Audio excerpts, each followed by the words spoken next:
Hey guys, so of course a couple of weeks into Phantom Nightmare format, and so as usual I wanted to provide a tier list of the best rogue decks of the current format using Dueling Book data from YGScope as well as any YCS and regional level topping information.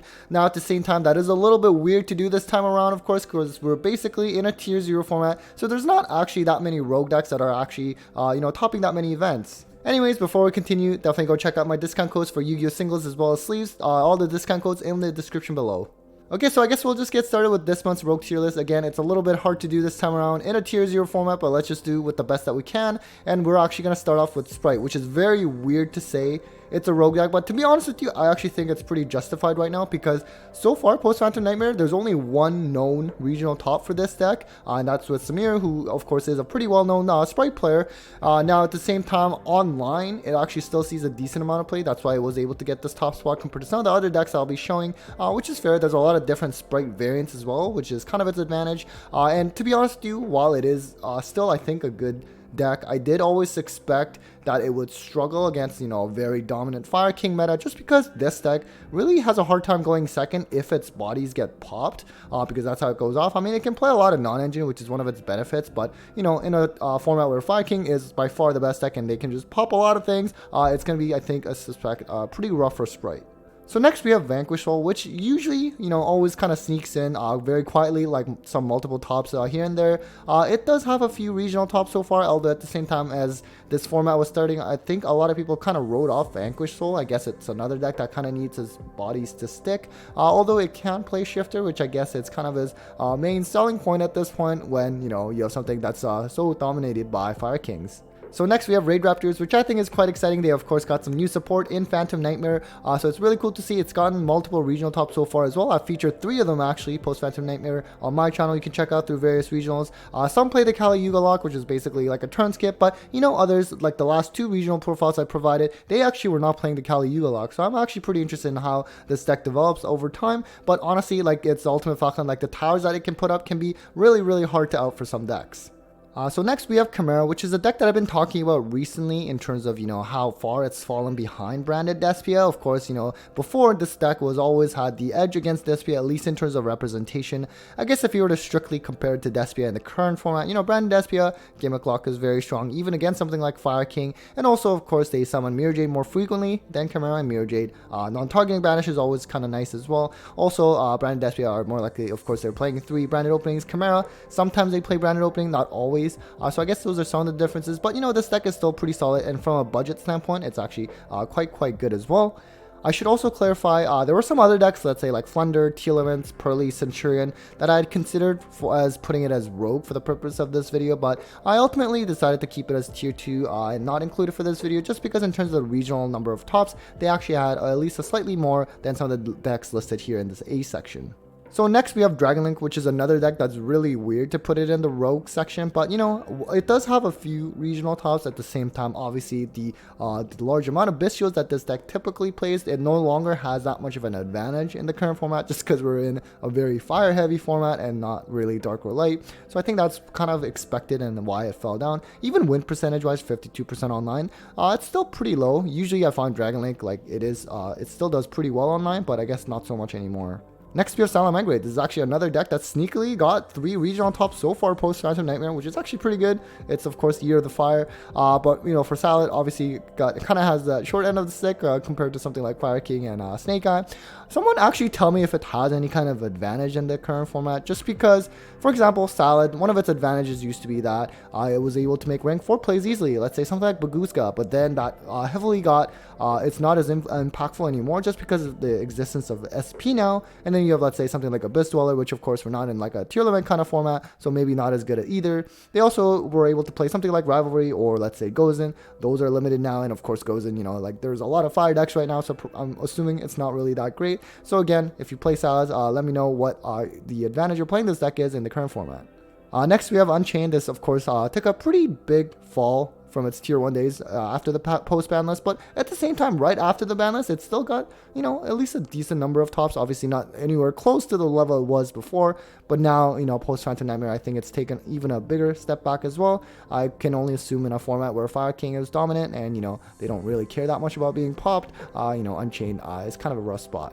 Next we have Swordsoul, which is kind of a deck that, you know, always does decent, I guess, and always has potential. It did have a regional top or two. Now, one thing though is at least one of the topping deck lists, it was actually main decking Shifter, which I did see it a bit back during the tier limit tier 0 days as well. It doesn't play ideally under Shifter, obviously, but you know what, at least it can play it. So I guess that's one of its kind of playstyles right now. So next we have Orcus, which, you know, post Phantom Nightmare has a few tops as well. I actually featured one on my channel that you can check out. I mean, I kind of suspected this Orcus in general, not specifically related to Fire Kings, to kind of go down in representation just because, you know, post banless, a lot of people will want to try out Orcus Harp Horror for the first time in quite some time. But, you know, usually like the hype dies down over the course of time, and so I can kind of understand why the representation went down. So next we have Gode, which I think is pretty interesting as well. So it did get some new support in Phantom Nightmare.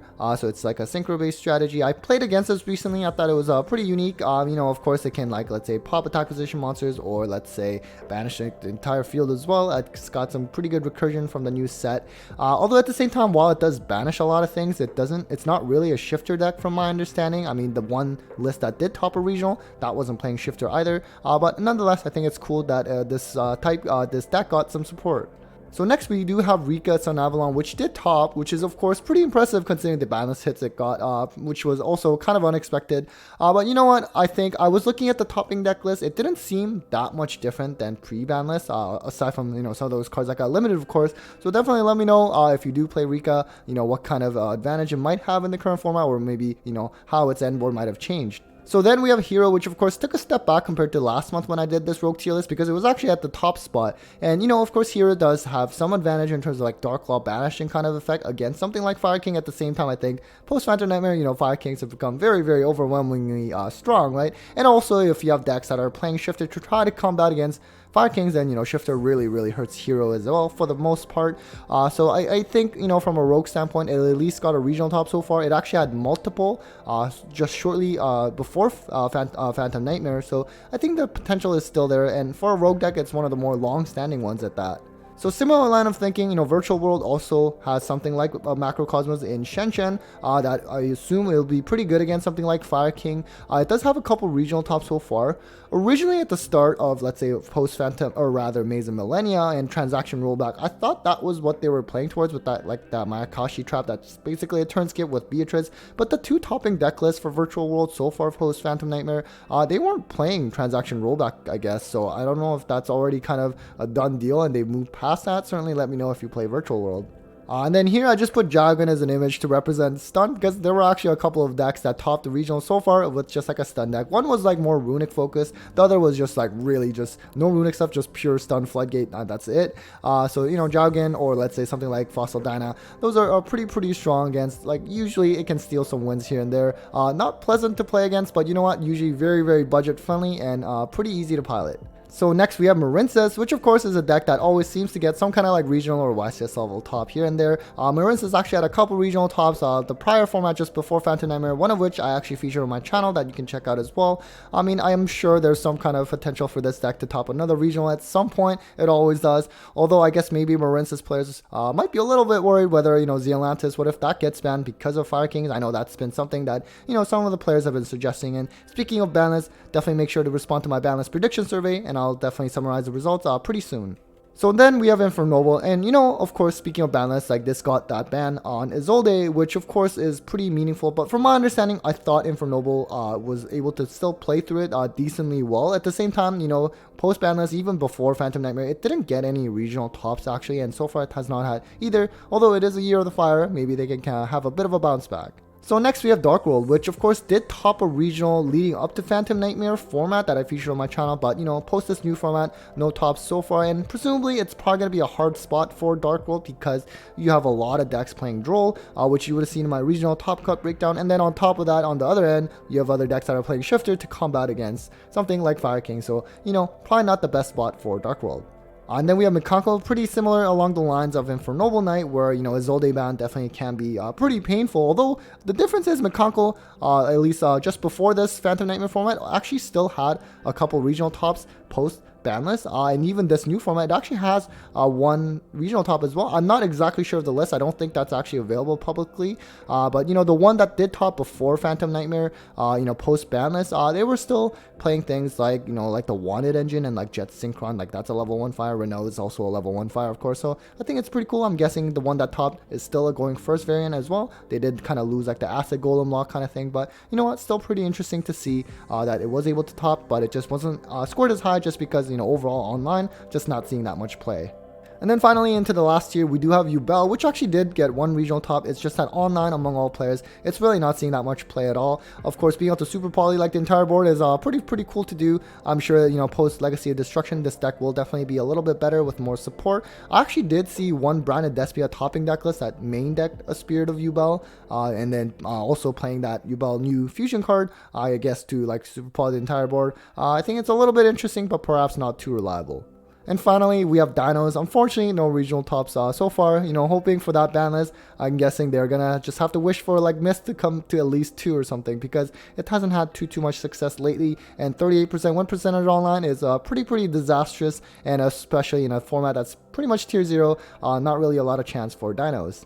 Alright guys, well that was it for the Rogue tier list for this month. Hopefully you found that interesting. I do understand that in a tier 0 format, you know, it's kind of hard to pick a Rogue deck to play because it's just going to be rough no matter what. But at the same time, hopefully you can hang on. I'm sure we'll get through this just like we did with tier limit format. So anyways, hopefully you enjoyed the video. Thanks all for watching. A big thanks to my patrons as well for the continued support, and well, take care guys.